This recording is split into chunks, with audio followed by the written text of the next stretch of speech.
So, we have so far seen quite a few techniques, what is a physical principle and what is the essential difference between them.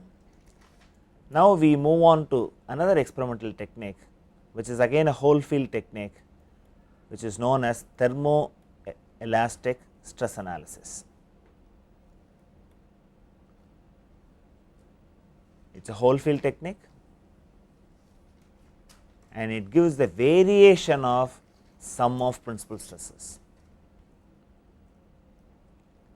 under sinusoidal or more recently random loading.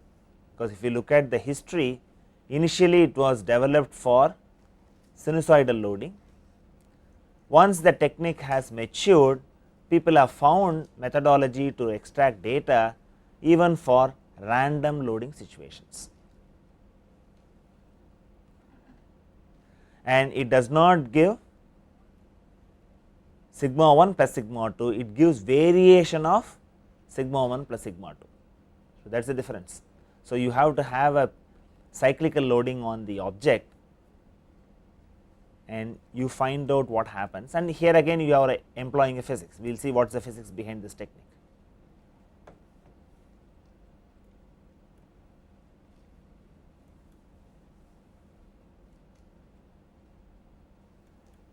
And the name of the technique comes from the physical principle. One common danger is thermoelastic. Oh, if I want to find out stresses due to thermal loading, you can directly use the technique. There is a misnomer, you cannot do it like that. Okay. Depends on the principle on which it is based upon. So, that is what is mentioned here. The name should not be confused to mean that it is a technique to measure thermal stresses. It is not so. What the physical principle is, under cyclic loading, the local temperature of the specimen changes and this change is very small, you cannot go and touch and feel it. It is of the order of 0.001 degrees centigrade or so. It is a very small measurement from temperature point of view, and this is recorded by expensive infrared cameras for data interpretation. So, people have identified, see, as technology has advanced, we are able to measure even small changes in temperature. People identified that small changes in temperature takes place and this is exploited to reveal information of the stress field, and it gives you a particular kind of stress field, and it was originally developed for high temperature application, because you cannot go near and then make any measurement, and people wanted to have non contact measurement and they want to have a technique which could work at high temperatures, particularly for gas turbines. When they work at high temperature, they want to make measurement, and what you find here is the temperature change is very small. We have also looked at, while we looked at strain gauges, we were talking of micro strain, and that is 10 power minus 6. You are looking at 10 power minus 6 of change in resistance or change in the strain. When you come to temperature, you are able to go only to the order of 10 power minus 3, but even this is very, very small. And if you look at Moire, or if you look at photoelasticity or even hologram interferometry, you see the fringe contours. After processing, you see the fringe contours. In a technique like this, you do not see fringe contours as such, it is all plotted from the infrared camera result post processed. That is how you get the result. Okay. Here the technique is also slightly different, you have to do post processing for you to look at the kind of information that you have recorded. And another important aspect here is you use thermodynamical principle for data interpretation. So, as you go advanced, you also have more complicated mathematical development for you to interpret experimental data, and you have to be very careful in conducting the experimental method. You should be worried about other thermal sources, you should suppress those information, because you are essentially recording emissivity of the surface, whatever the emissive characteristics, and if you have other sources of thermal disturbance, they have to be suppressed. So, the experiment has to be conducted very carefully, and you need to maintain adiabatic conditions for successful data interpretation, and this adiabatic condition comes in the form of what is the frequency of loading. There is a recommendation what is the minimum frequency of loading you have to maintain. So, you have to look at this. So, the requirement of adiabatic conditions imposes certain restrictions on how you do the experiment, and the main advantage here is the technique is non-contact. And again, when there is a small advantage, you should take note of it. It has a relative ease of surface preparation. It is again a relative term, and here what is the kind of surface preparation you do? You have to improve the emissivity of the surface. A thin coat of black paint is coated on the specimen. It is not white paint like in speckles, but it is a thin coat of black paint. And again it is a comparison, that is what is summarized here.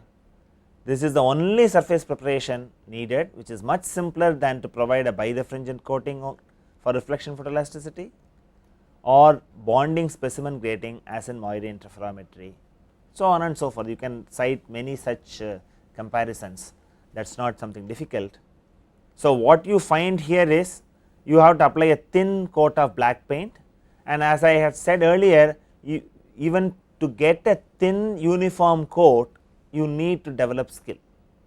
Though it is simply said it is a comparatively less difficult, but even this you will have to do it with care. Unless you do it with care, you will not be able to do it. You will not be able to get reliable experimental results. And people have combined thermoelastic stress analysis with photoelasticity and tried to find out stress separation, and all those exercises have done. And it is desirable that you have a look at what is the measurement scheme employed here. That will give an idea how you go about it. And what you do is, as I said, you do not see the information directly. The output of a thermoelastic system is a result of correlation between observed infrared response of a loaded body and the loading event. So, you have to make a correlation and you have to do post processing of it, then display the result. So, I need a signal to record how the body is loaded. So, you need a reference signal.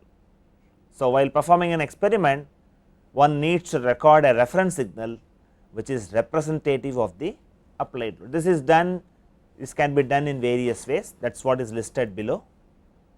And what I find here is the reference signal could come from a surface strain gauge mounted on the specimen,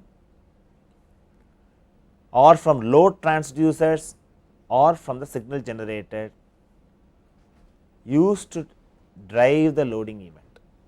So, what I need is, I need a reference signal, I need to have a correlation between the loading event and the recording phenomena. So, for recording the loading event, we need a reference signal that could come from a surface strain gauge, or that could come from a load transducers, or from the signal generator. This idea would become clear if you have a look at how the whole arrangement is made ready for a thermoelastic measurement. And what we will see is, these ideas will become clear if you look at how a thermoelastic test is done. This is depicted in the line sketch here, and let us look at part by part. I will also give you sufficient time for you to take down this sketch. You make your sketches little brief, you do not have to put these pillars with lot of effort, minimize that. The essence here is, I have a specimen, the region of interest is painted black, and this arrow shows that I am applying a cyclical loading.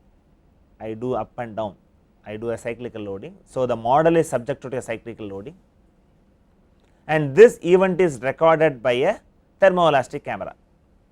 And mind you, thermoelastic cameras are very expensive. It is not like visual range cameras. In a thermoelastic, even the lens is very expensive, and the other restriction is you need to have better cooling systems for you to cool down the thermoelastic camera, because the temperature generated because of that can give spurious signal. In fact, they have a specific engines for cooling this camera. You have certain cycles are used for cool this camera. So, what I have is, I have a specimen mounted on a loading frame which is cyclically loaded, and the region of interest is painted black, and you have a thermoelastic camera which focuses on this, and you get a response from the thermoelastic camera. It could be a response something like this, and from the load cell of the testing equipment you also get a reference signal. So, what you need to do is, in thermoelastic stress analysis, you need a reference signal how the system is loaded. You want to correlate whatever the results that you get with respect to a reference signal.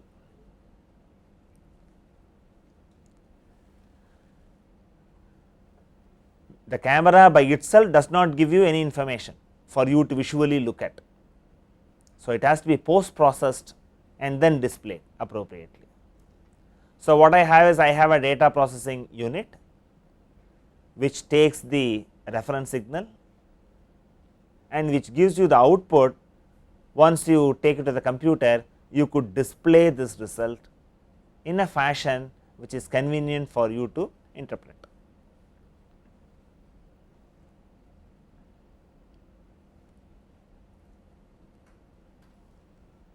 So, what elements you have? You have a loading system, you have a thermoelastic camera, and this is taken to the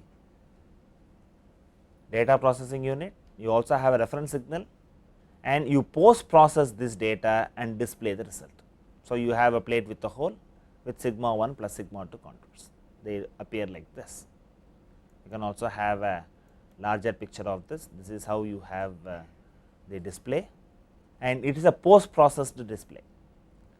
And this is the case when you go to the next technique. Here again you do not see the fringe patterns visually, you have to post process the data and display it in a fashion convenient for you to understand. So, what you find here is, more and more computers are used in experiments, that becomes evident in some of these sophisticated techniques. And if you go and look at the price, it is exorbitant cost because of the thermoelastic camera and also the whatever the lens system that is used. And if you look at the resolution, not as comparable to as what you get from a visual range optical system. It is operating at infrared regime, so very expensive. So, unless you have very high level of funding, you would not be able to do a test of thermoelastic stress analysis. And the next technique what we will go and look at is one of the very new and emerging technique called digital image correlation.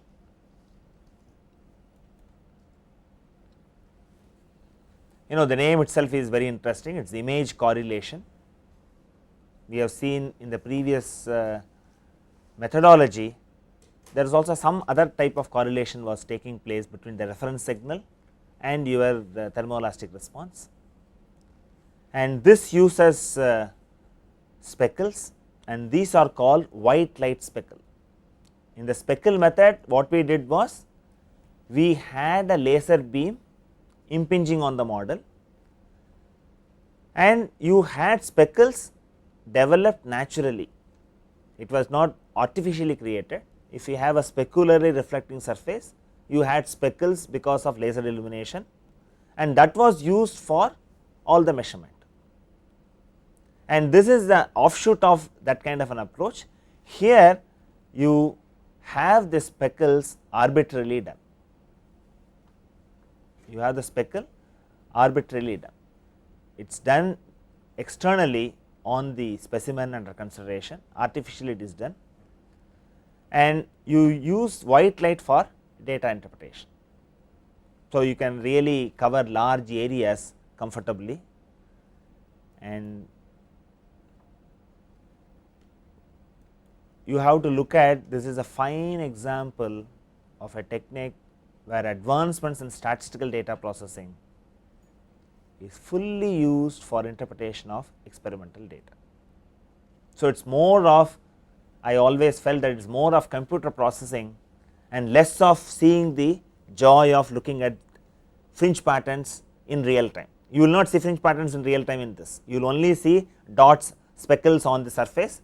They have to be post processed and they have to be plotted in a fashion convenient for you to interpret. But this is becoming a very, very important technique because of development of newer materials. There are certain materials you will not be able to do experiments otherwise.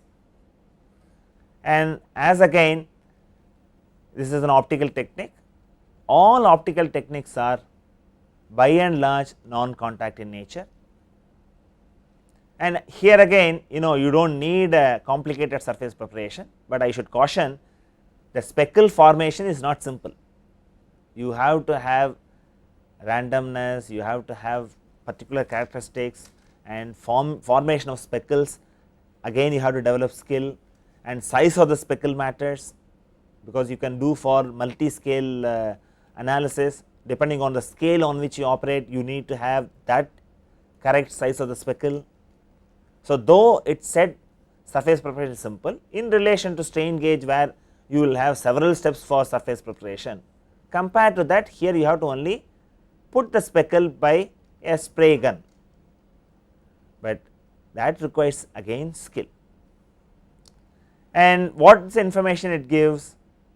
It provides displacement. You have 2D DIC, which helps to find in plane displacements, and you also have 3-dimensional DIC, which is useful for metrology applications as well as for determination of the 3 components of displacements u, v and w. So, this is you are directly getting displacement information, and it uses quite a bit of data processing, which is not seen in other experimental techniques. Here more of number crunching is done, and when you go to 3D DIC, you have stereoscopic images recorded with 2 cameras, and calibration is very, very intensive, and people have developed proprietary software how to do the calibration. So, the technique is emerging, that is the way you have to look at it. And what I have here is, for large deformation problems, the technique has been used successfully. That is how people start. We have seen when we looked at Moiré, people had grid methods, and then from the grid method they graduated to having the grid, put a circle inside, look at the stress direction. Then they refined it by putting 2 grids one over the other. That is how Moiré was developed. And then from geometric Moiré they graduated to Moiré interferometry, where they could go for finer and finer displacements, and digital image correlation has successfully applied for large deformation problems. And these days we do encounter in our design large deformation being allowed, and so you need to have techniques which do this, and you also have several new materials, cellular materials like polymeric or metallic foams. In automobile manufacturer, they want to put metallic foam in your structure, so that it absorbs energy when you have a collision. See, in earlier days when steam engines were developed, 15 kilometers per hour was considered terrific. Now you travel at 350 kilometers per hour, and when you increase the speed, any collision becomes dangerous. So, you need to have protective mechanism for you to have it, and people are thinking of using metallic foams, synthetic foams, and all these materials are very peculiar. Even to find out the material property, they cannot do a conventional test, and they depend on digital image correlation to find out even the material properties. So, the development of new material have forced also the development of newer techniques for data gathering and interpretation. And the technique is very simple. If you go from one scale to another scale, the methodology is essentially same. Only thing is your optics has to be sensitive enough, and your speckle size should be adjusted suitably. In view of that, the technique has been extended to study deformation at multiple lengths. You know, today is the, I mean, these days we talk of nanomechanics. So, nanoscale studies have been made in conjunction with atomic force microscope, where you have a whatever the beam that you use inside. If you want to make measurement, people have used digital image correlation, and you are able to do even nanoscale studies. Holography is also applied for nanoscale studies. So, the advantage here is, once you have the software developed for image correlation, by varying the size of the speckle and also your optical arrangement, it is possible for you to go to smaller and smaller scales or even large scales. People also use image correlation for finding out the buckling behavior of windmills. You have huge windmills now, renewable sources of energy, people are paying attention. You have very large windmills have come, and for that those blades are sensitive for buckling, and you have a very large area, and you need to find out the buckling, whether buckling takes place or not, and people use image correlation. And being an optical technique, they also find out how to find out information at interior planes in transparent models. And you should also accept, at this stage of development, the accuracy of the method is not very high. So, that is a scope for research. So, if the accuracy is not high, this is the ideal area where people can refine.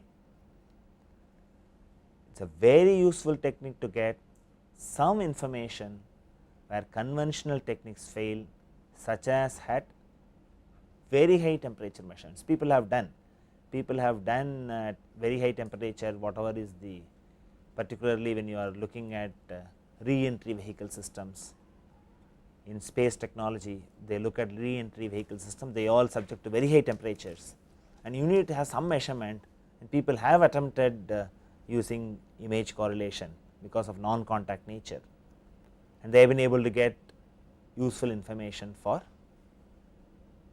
their design. So, in this class we have looked at thermoelastic stress analysis. I cautioned that you should not interpret that this is meant for finding out stresses due to thermal loading. It exploits the temperature change and finds out the information of variation of sums of principal stress. Then we looked at image correlation. I said it is one of the very nice emerging techniques. It is also becoming a general purpose tool like strain gauges and photoelasticity. As of now, the equipments are a little expensive, and also the software is proprietary in nature. People have developed their own software, they are becoming cost effective.